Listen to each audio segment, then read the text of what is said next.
যাচ্ছি আমরা দানের শেখ লেনে। বেজে গেছে কটা জানো? 9টা।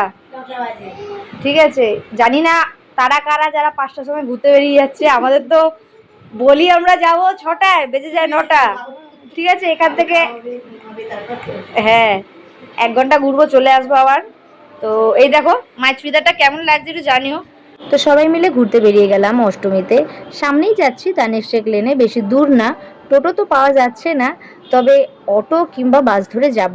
বাবুকে আগেই আমি রেডি করে বাবার কাছে পাঠিয়ে দিই যাতে আমি রেডি হতে পারি। তো এখন অপেক্ষা করছি। তো শেষে আমরা পেয়ে গেছিলাম অটো। অটো থেকে নেমে পড়লাম দানের শেখ লেন। সামনেই মেলা ছিল কিন্তু কাদা ছিল এত, তো আমরা ওখান থেকে বেরিয়ে পড়লাম। সামনে ছিল একটা প্যান্ডেল, ওখানে গেলাম।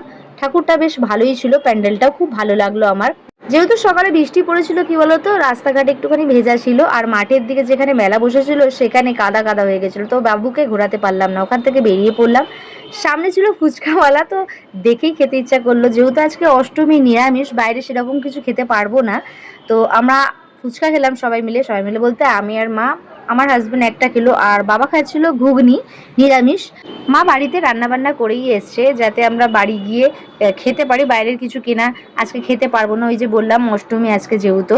বাবুকে আমি বাড়ির থেকে বেরোনোর সময় সুজি খাইয়ে এসেছিলাম, আর ওর জন্য আমি খাবারও এনেছি। রাস্তায় যদি ফাঁকা জায়গায় পাই তাহলে আমি খাইয়ে দেবো আর কি। তো আর একটা প্যান্ডেলে ঢুকলাম, মূর্তিগুলো দারুণ ছিল। বাবু দেখো হাতে ফুচকার প্যাকেটটা ধরে রেখেছে খেলবে বলে। তো এখানে দেখলাম, প্যান্ডেল দেখেই দেখছি বাইরে হালকা ঝিরিঝিরি বৃষ্টি পড়তে আরম্ভ করেছে। আমি বললাম মাকে, চলো মা, জোরে বৃষ্টি চলে আসলে সমস্যা হয়ে যাবে। তবে বিকেলবেলাটা চা খাওয়া হয়নি, তো একটা দোকান ছিল সেখানে আগে আমি চাটা খেলাম। যেহেতু আমি চা খেয়ে বাবুকে এখানে বসিয়ে খাইয়ে দেবো, তারপরে হাজব্যান্ড আর মা বাবা সবাই চা খাবে।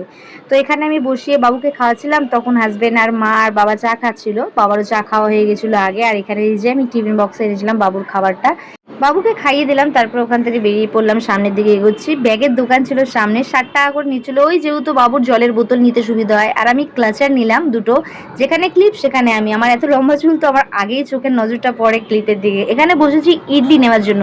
মা বললো ইডলি খাবে। দেখা হয়ে গেছিলো ভাসুরের সাথে, ভাসুর আর সঙ্গে ছিল আমার ভাসুরের মেয়ে।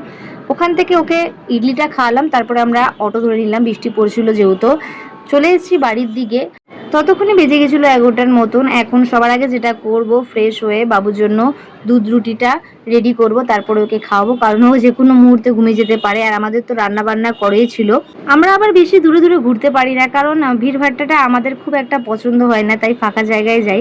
তো যাই হোক, বাড়ি চলে এসেছি। আর আজকের ব্লগটা এখানে শেষ করলাম। যদি ভালো লেগে থাকে তাহলে লাইক, কমেন্ট, শেয়ার করো। ততক্ষণের জন্য টাটা।